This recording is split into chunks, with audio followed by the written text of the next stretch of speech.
what do you think of the red pill community? Any general thoughts? What are the pros and cons of stuff they talk about? So I'll try to keep this as brief as possible, because I think the core is understanding like why it's unhealthy, why or why not it's good. It is one of those things where it is got good enough advice overall that it seems valid and healthy, right? They tell you some great things. Respect yourself, have options with women, be bold, be assertive, be sexual. All fantastic. I just think it comes from generally a very unhealthy place, which is it's coming from bitterness and resentment. A lot of times, guys that were rejected or feel like women didn't love them or care about them or like them.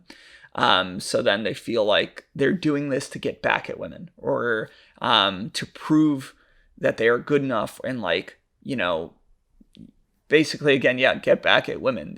They're bitter and resentful about it. So it's coming from an unhealthy place to start with. Two, a lot of it is just deep-seated misogyny, man. They see women as less than them and as games or objects to be conquered. And then they prove themselves right.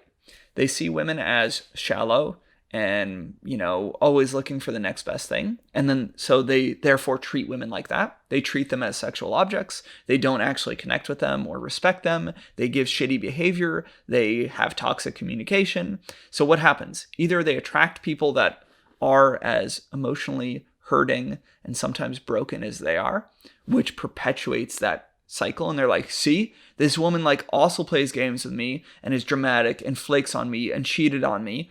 And they think that it's valid when in reality, they're attracting the same type of person. And the other thing is they're creating poor relationships.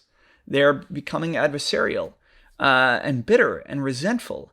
And that will never create trust and love and support. So they never get it back. And then again, they tell themselves, see, I'm just going to be single and sleep with lots of women because they're all shallow. Especially if they're hot, they're shallow, they're shitty, they're cheap in terms of like having moral compasses. And the real truth is they're attracting the person that they're perpetuating themselves. And then their communication fosters terrible relationships and they validate it through that. So all in all, I do not love the red pill community for a lot of reasons. I think there is some valid ideas, but you can find them elsewhere. You can find how to be a confident, sexual, open, assertive, boundary setting, strong individual in a million other books and a million other places. And I think it's too easy to get lost into the thoughts of women are less, women don't give a shit about men, women don't respect anyone, women are hypergamous all the time and will sleep with the next best dude, and to prove themselves right and to also not attract healthy partners or healthy communication that leads to good relationships. I would avoid it a lot. I don't think it's great.